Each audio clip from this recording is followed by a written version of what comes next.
Well, hello. Today we're going to go over the narrative descriptive essay. I've got a PowerPoint here I've created for you guys. Let me go ahead and get to the share screen function. I clicked on the wrong thing. And this should bring us where we need to go. Okay, so here is the PowerPoint that I've put together for you guys. I'm going to come over here, make sure we have this. Come on in the presentation mode. You can do that. There we go. All right. So the narrative descriptive essay, it's a mode that a lot of you gonna have to do, and you've probably run into this before in high school. I think very simply, and it's a very popular mode of writing. It's actually combining two modes: the narrative, which of course tells the story, and the description, which adds description. So you don't want to just tell a story, but you want to show things that are happening in the story. Now, narratives, if you probably remember from school, they tell a story and they're typically in chronological order. And probably you saw a diagram, much like the one I have here on the screen for you, of how the story actually takes place.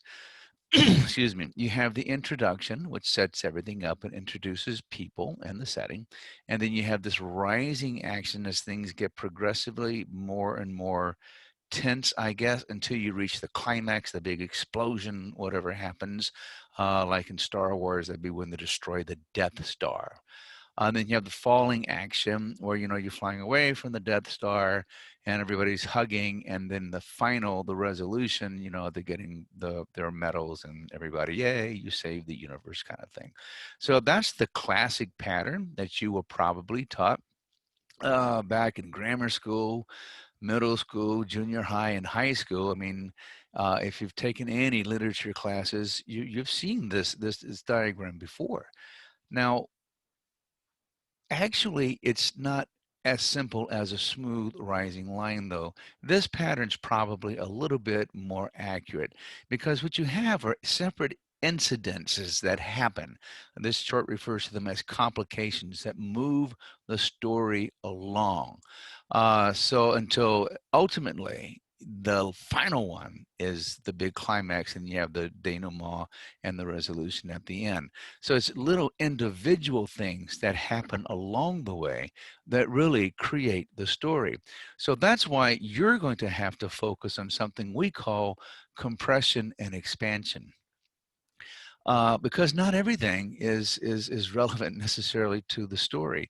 Um, so if you've watched movies or TVs, you very rarely ever see a couple of people sitting around on a couch having an argument that goes, or a discussion that goes like this: man, I'm hungry, sure could use something for dinner. Well, what do you want? How pizza sounds good to me. No, I had pizza last night. How about Mexican? Mexican gives me gas. I don't think I want any Mexican. How about Chinese? Oh, Chinese food. Nah, my Chinese food kind of just leaves me hungry an hour afterwards. I don't want that. Say, how about burgers? Well, I don't feel like cooking, and I don't really like going out for burger. And this goes on and on and on in a little passive aggressive sequence. We don't see this in the movies, but we've all had conversations similar to this. The point I'm trying to make here is that the reason we don't see that in the movies is it's just not interesting. It's boring, and unless it's absolutely relevant to what's going to happen in terms of the climax of moving the plot along, that kind of information doesn't go into a story. It gets taken out. So we call that compression. I've got narrative essays from students who wrote about a car wreck, right? And I get something that goes like this. I got up, took a shower, brushed my teeth, I got dressed, I went downstairs, poured myself some Fruit Loops and cereal, ate it, car honked, went outside, grabbed my bag, jumped into the car with my friend. What's up? Nothing. Was fine. Drove to school, went to first period, went to chemistry, went to math, failed a test, went to lunch, had chicken, went back to biology, went back to PE, went to football practice. School was over, went home, and suddenly a car hits, boom! 4 pages of this nonsense, this boring stuff that's going on in the life, and just one sentence at the end about the car wreck. Well, the car wreck is the thing. That's what you should be talking about. These other 4 pages of a narrative like that could have been compressed into one sentence. It was a typical day. So you have to decide, okay, what's important in the story? What moves it along? If it's not important, you either condense it, compress it, or get rid of it. And if it is important, then you expand on it. You give that piece of the story more development so that we absolutely understand why these things lead up to the climax in the way that they do. So just remember, when you're writing a story, when you're writing your narrative, you want to make sure that whatever you include is interesting to your audience. You're telling a story. You don't want to bore your audience. You wouldn't want to bore your friends, right? Well, the same concept applies here. Now, I mentioned that stories follow the narrative, narratives follow the chronological pattern. Chronological, of course, means time ordered. So chronos meaning time, a chronometer would be your watch. And typically we start at the beginning and we go all the way to the end.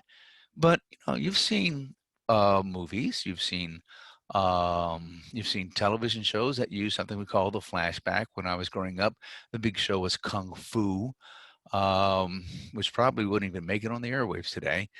And maybe Highlander, if you remember some from the 90s or something like that, or Quentin Tarantino's Pulp Fiction uses a lot of flashbacks. It starts in the present and then goes back to the past and flips someplace else in the past and comes back to the present.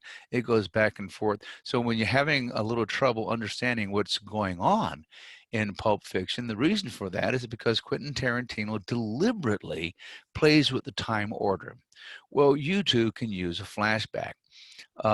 In literature, we sometimes call this in media res, where you start with the action, then go back to the beginning. Because when you do that, when you start with something where something really exciting is going on, you grab the reader's attention, and then you go back and do all the setup stuff. So let's say you're telling a story about a car wreck and how there was a pivotal moment in your life.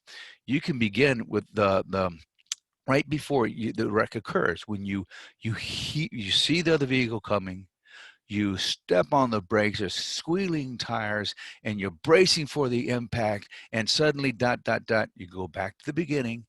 It all began. So a flashback is a pretty good way to actually begin a narrative essay, because it contains the kernel of interest that the reader will focus on and say, hey, I want to know more about this. They're not necessary, but they're very, very useful. Now, narratives, of course, tell stories. Stories usually have a purpose behind them. But typically, and let me go back to the narrative for a second. Your instructor will probably want you to write about something that is significant in your life, and maybe elaborate somehow on something you might have learned, or show how this has changed you and made you the person you are today.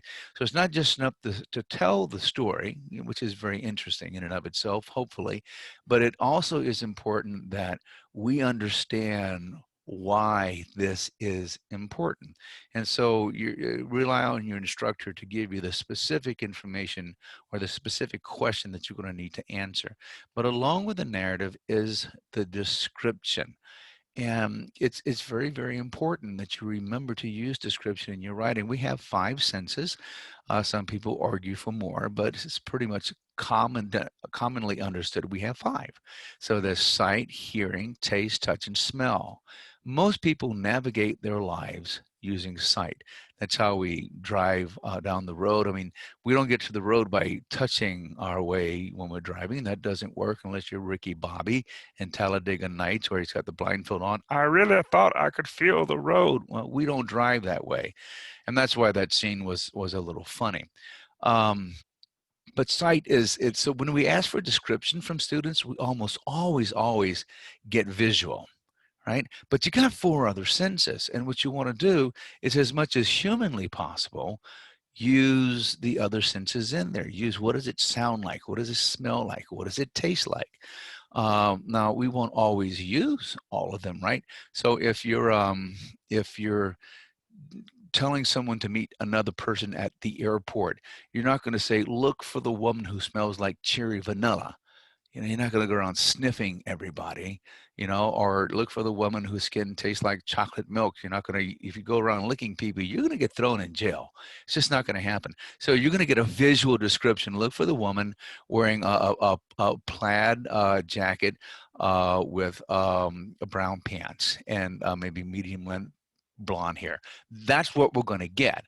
You're not going to get smell and touch and taste, right? But there are other cases where we do want to use other senses where we can. When we're trying to create a sort of an atmosphere and draw the reader in, it's very important. And it's difficult to do. It's a different mindset. So one of the things that instructors will tell students over and over again is show, don't tell, right? You always have to move from the abstract to the concrete. And the example that I often use, there's two of them, is bacon and there's coffee, because most people like bacon. So I'll ask, what does bacon taste like? And people give me, oh man, it tastes good. I say, yeah, that's really vague, right? Because I like sardines, right? And most of you out there probably think sardines are pretty nasty tasting, but not me. I like them a lot. To me, they taste good. You see the inherent problem with good. It's vague. It really doesn't mean anything. So when I point this out, I'll get, they taste really good. I said, no, not just adding a modifier to good is still really vague, is all we have. They taste tremendous. They taste splendiferous. They taste awesome, and all just different ways of saying good, which essentially is saying nothing. You have to be specific. So what does bacon taste like? Does it taste smoky, sweet, salty? Because if you have maple cured bacon, it's going to taste sweet. Some of the bacon tastes salty. What does it feel like? What is the texture? Is it crunchy? Is it crispy? Is it hot? Is it soft? Maybe soggy bacon. What does it smell like? Smoky, greasy, sweet, or salty? These things are so much more specific than just saying it tasted good, which is essentially saying nothing more than bacon, me like, right? So the five senses. Often an example I will use is a sentence like the baby began to cry. Now this is telling, right? Now we all know what a crying baby looks like, but let's go ahead and use a little description instead. The baby's lower lip began to tremble. Huge tears poured up in its eyes, and its face turned red as it gulped in air before screeching out a long, piercing wail. Now, that's a heck of a lot more descriptive than saying the baby began to cry. And here's what you're doing with description. In essence, you are painting a picture with words. Look at the image of the baby crying. When they say a picture is worth 1,000 words, they're absolutely right. You have to do with words what that picture is doing, right? You have to recreate that with words on the page. And it's going to always take you more time to do that, more words to do that than because the picture's not even using words, right? And if you have a movie, you not only have pictures, moving pictures, you also have sound going with it in addition to music. And you don't have that luxury when you're writing. You have to do this all with words. So remember, whenever you're writing, if you're talking about someone or something and you want the people who are reading this to become involved with what you're trying to talk about, it helps if you show as opposed to just tell what's going on. And this is a different technique. It really is. It requires you to sort of rethink how you approach your writing. So let's talk about pain and pleasure in terms of the narrative, right? Pain and pleasure are abstract. I mean, we can touch where we hurt or where we feel good, but we really can't touch the pain itself, right? So what we do is we describe them in terms other than themselves. Have you ever been running and got a cramp? What do we call that? A stitch in the side? Well, why would we call it a stitch? Well, it's because it's like someone's taking a needle and thread, literally stitching a little spot right there. It's not a fun It's not a fun feeling, is it? So when we think in terms of a headache, we've all had headaches. Maybe this lecture is giving you a headache. I don't know if you are, you're probably in the majority. But instead of saying, I have a headache, ask yourself, is it a dull, throbbing headache? Is it a sharp, piercing headache? Or the ones that I get all the time, that minor pressure right behind the eye, and I know it's caused by sinuses, but those are all different types of headaches, and God help you if you have a migraine, a full-blown migraine where your whole body is just convulsed with pain and you're disgorging your lunch and you eventually pass out, and migraines are pretty fierce things to have. So when we're talking about pain, we can use descriptors. You know, is it a burning pain? We all know what that's like. A stinging pain, a pounding pain. Ever get a paper cut?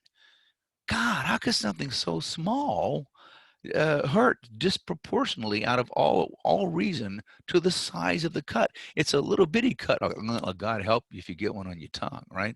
But instead of saying, you know, my tongue hurts, I got a paper cut, you describe what is a sharp little stinging pain on the tip of your tongue, and it is a stinging pain, and that's why we use those words. So remember, oftentimes you have to describe these abstract things in terms other than themselves.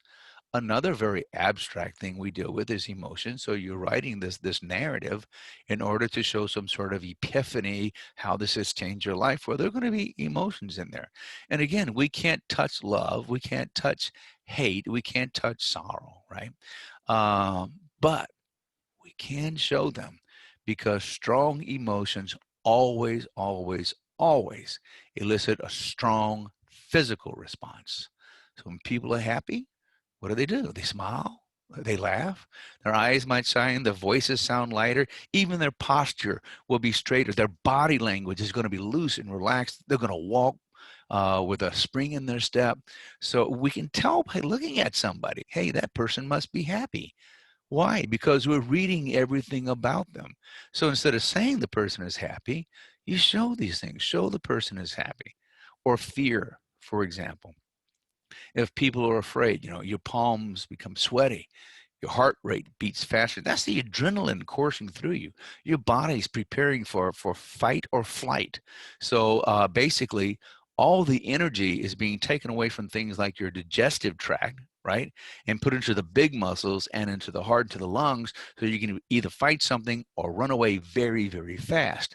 If you stay in a stressed out condition, by the way, like this for a very long time, what's ultimately going to happen is you're going to get sick, because you can only shut down your digestive tract so long before your body has to pay a price. So these physical responses are what we're looking for, right? The heart rate going faster, the breath may be getting shallow, your mouth getting dry, your knuckles becoming clenched. I mean, fear is a very powerful emotion, and we have these powerful responses. So let's use one that's happened to me once or twice. I'm not real proud of these. Instead of saying I was afraid, do something like this. So when the police officer pulled me off over, my knuckles gripped the steering wheel so tightly that they turned white.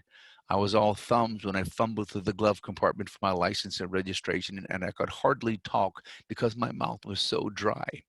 In the passage above, you give me something like this, there's no need to say I was scared, because it clearly shows you're scared, right? So if you show it as opposed to tell it, it makes the passage so much more vivid for the reader. It's like they're there. And here's the cool thing about description, right? You don't have to describe everything under the sun. You just have to give enough information so that we can then pull from our own past experiences and say, yeah, I know what you're talking about. I mean, that exact same thing hasn't happened to me, or maybe it has, but I've felt a similar emotion in a similar experience. And so we can extrapolate from our own past experiences and fill in the blanks and flesh it out for you. That's what being very vivid with your description will do. It allows me to picture it in my mind's eye and then fill in everything else from my own life experiences. So when we're talking about description, please, please, please pay attention to the verbs. The verb is the absolute strongest word in the sentence. It's the most important word in the sentence. So when you're thinking in terms of description, you should look at that verb. So lots of times I get things like, uh, we went to the hospital. Well, what's going on? What do you mean you went to the hospital? Yeah, well, we're having a baby. So, little urgency here? Yeah. You went very fast to the hospital? Oh, yeah. So, how about we raced to the hospital?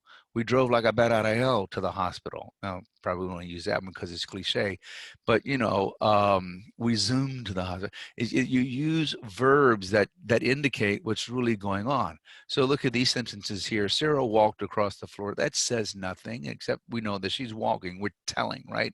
But if I say she stumbled across the floor, that shows a distinct action, right? Why is she stumbling? Is she uncomfortable in her high heels? Is she maybe a little tipsy? Is there maybe a thing in the rug she's falling over? We don't know, but stumbling gives a much different impression than walked. She glided across the floor. Oh my God, she's graceful. I mean, she moves like a goddess across the floor. Sarah danced across the floor. Again, grace, but now we have a little bit more action here. Sarah flew across the floor, which she hasn't got wings, obviously. So she's running pretty fast across the floor. You see how all these verbs change the image we have in our mind's eye of Sarah and how she's getting across the floor. So one of the things you want to do in the proofreading or the editing section of your essay is to look at your verbs and see if you can't swap them out with something more vivid, something with more action. Description, a little note on adjectives. Adjectives are useful. Adjectives describe nouns, among other things. But just be careful not to string adjectives together when you're adding description, or you could wind up with something like this. The dog ran away. Oh, I need more description. Oh, the small dog ran away. I need more description. Oh, the small red dog ran away. The small hairy red dog ran away. The small cute hairy red dog ran away. The small cute silly hairy red dog ran away. You see how that kind of sounds foolish? It's because it is. You don't want to do that. So use adjectives, right? But just be careful not to overuse adjectives. You want to be precise in what you're doing, like glided across the floor, walked across the floor. We're being precise in our terminology. So when you are writing, please keep this in mind that few descriptors give you as much bang for the buck as color. So when you can, throw in some color, the fall leaves, the red and gold leaves. That's a little bit better than the fall leaves, right? And always be specific. If it is a tree, say what kind, because an oak tree conjures a different picture than a longleaf pine. A daffodil creates a different picture than a rose. A Clydesdale, the horses that pull the Budweiser carriage, is a different picture than a Palomino. An SUV is different than a pickup truck. As my favorite author, Mark Twain, once said, the difference between the almost right word and the right word is literally a large matter. It's the difference between the lightning bug and the lightning.